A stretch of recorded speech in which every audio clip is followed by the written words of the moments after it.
Creta es la isla más grande de Grecia y la quinta en tamaño del mar Mediterráneo.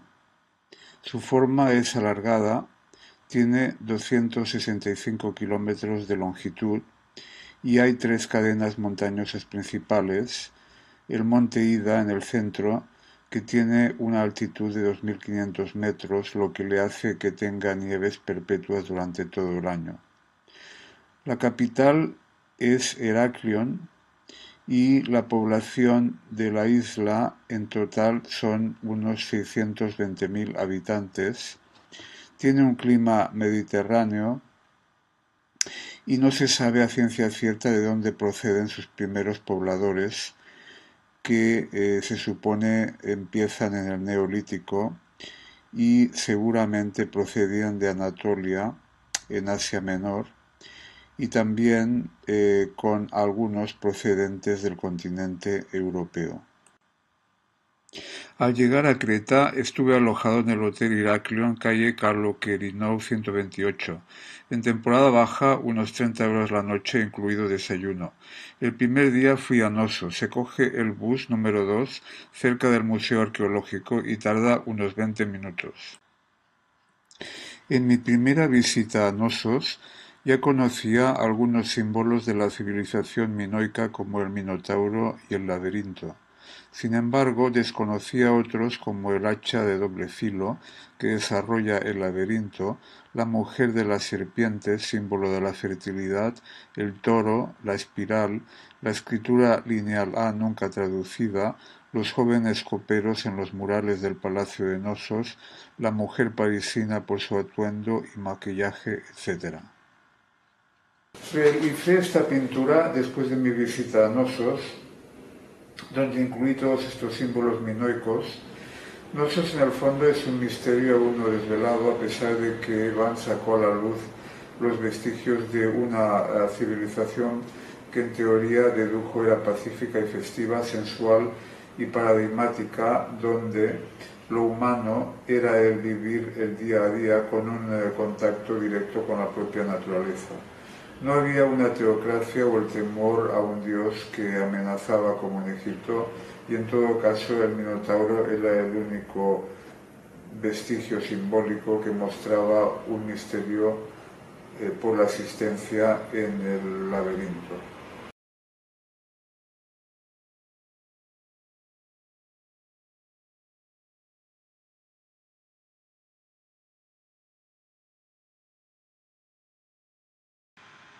Kalokairinoi fue un anticuario que descubrió este conjunto arqueológico de Nosos en 1878.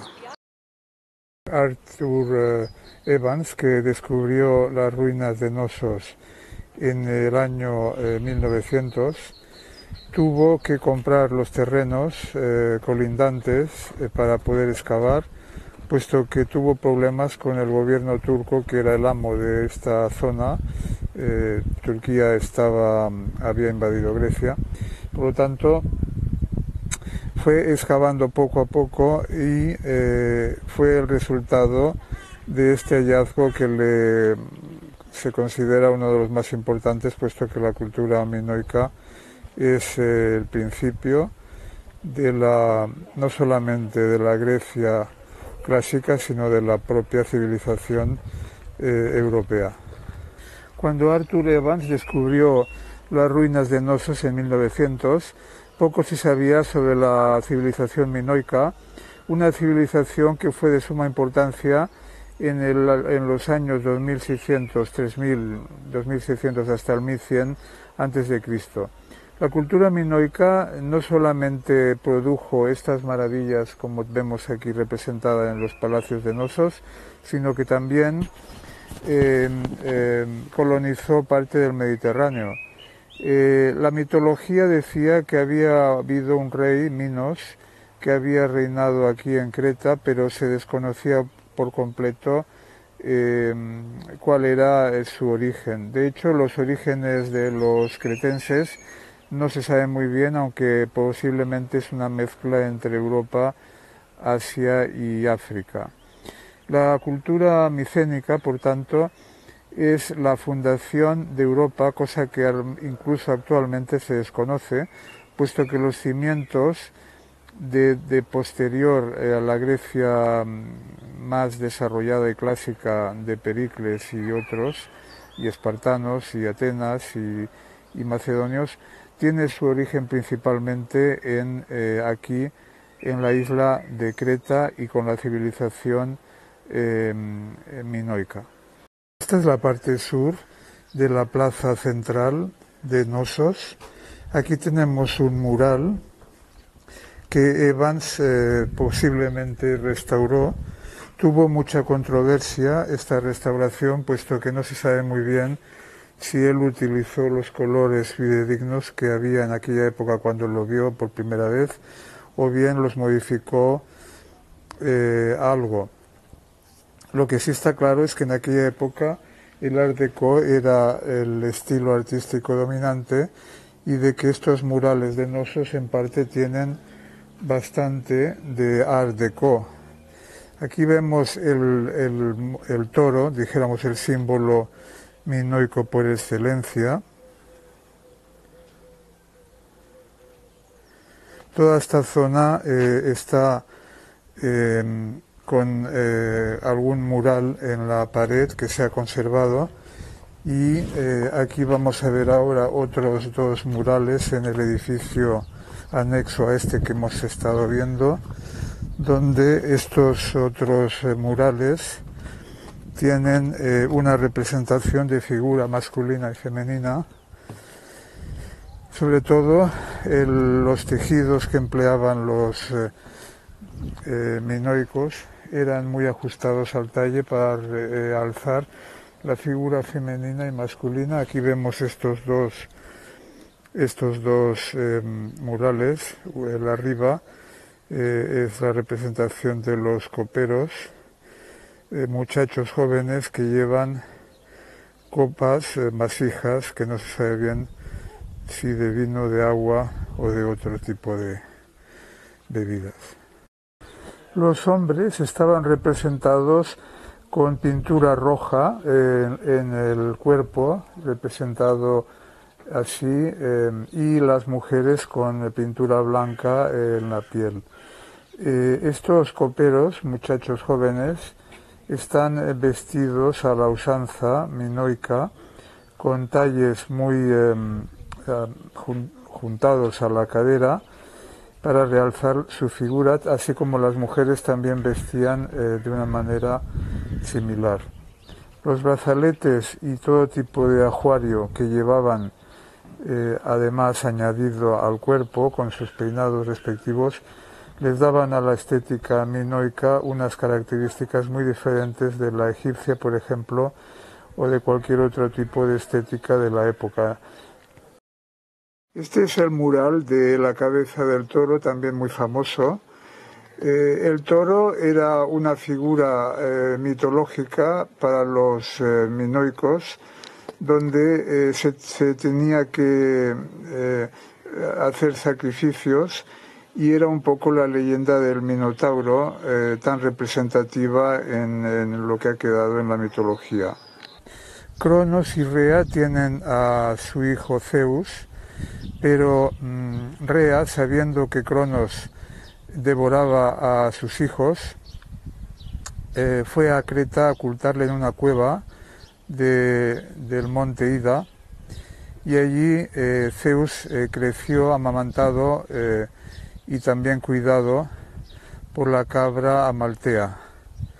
Cuando ya crece y conoce a Europa en una de las playas de Creta, se enamora, y de esta unión nace Minos. Pero Minos, cuando ya es mayor, decide que quiere llegar al trono, y para ello da una ofrenda a Poseidón, que es un buey, y en esta ofrenda cambia el buey por otro, cuando Poseidón se entera, le envía un maleficio tanto a Minos como a Pasífae, su mujer de aquella época. Entonces Minos y Pasífae tienen un hijo que es el Minotauro famoso, en donde Minos decide construir un laberinto aquí en Knossos para ocultar al Minotauro. Pero un hermano de Minos muere en Grecia por los griegos y ahí decide invadir Grecia. A cambio les pide a los atenienses que deben de dar en sacrificio 7 hombres y 7 mujeres para que sean sacrificados por el Minotauro dentro del laberinto. Cada año tenían que hacer esta ofrenda y entonces Egeo, que es el rey de Grecia en aquella época, decide enviar a su hijo Teseo para a ver si puede librarles de este tipo de yugo. Entonces Teseo llega a Creta, antes de nada intenta orar a Afrodita para que le bendiga en su acto de matar al toro, al Minotauro, y entonces Afrodita le presenta a Ariana.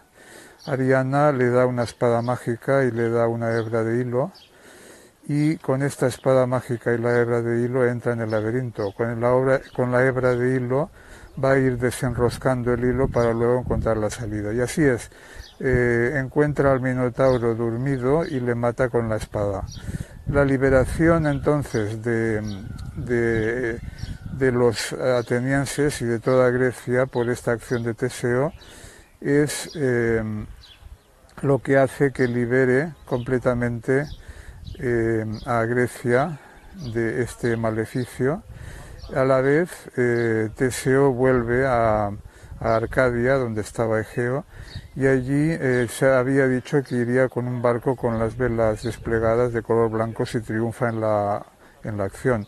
Pero las velas se olvida de cambiarlas por color negro, y entonces cuando Egeo lo ve, piensa que ha muerto y se tira al mar, y de ahí viene el nombre del mar Egeo. Cuando el volcán Tera tuvo la erupción en el año 1700 a.C., se puede decir que la cultura o civilización minoica estaba en su puro apogeo. Sin embargo, a través de esa erupción todo quedó parado y el nivel de destrucción, aunque no fue mucho, cenizas se quedaron esparcidas por toda el área del Egeo, pero no solamente eso fue el resultado de que se perdieran muchas cosechas, sino de que también hubo una hambruna posteriormente, se supone, no se sabe con certeza, y esta hambruna y demás acciones que pasaron encadenadas motivó que el imperio minoico ya empezara a languidecer.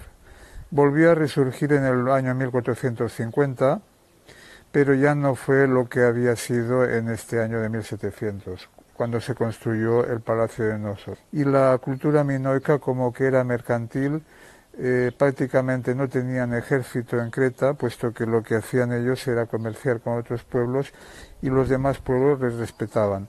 En el año 1450 ya, cuando llegaron los aqueos con Micenas, Tiro, Corintio, etcétera, empezaron a, dijéramos, desestabilizar la cultura minoica para ya dejarla en el año 1100 prácticamente extinguida. Cuando ya vinieron los dorios, ya prácticamente había sucumbido completamente. Las columnas, como se puede apreciar en este ejemplo de columna, eran más anchas en la parte superior y más estrechas en la inferior, como contraste y a diferencia de las columnas del Partenón, que era todo lo contrario. Las columnas estaban hechas de madera y luego las pintaban de color rojizo, y como se ve en los techos ponían plataformas, los dindeles de las puertas y en sí las construcciones tenían varios pisos que iban levantando y también se accedía a ellos por medio de escaleras.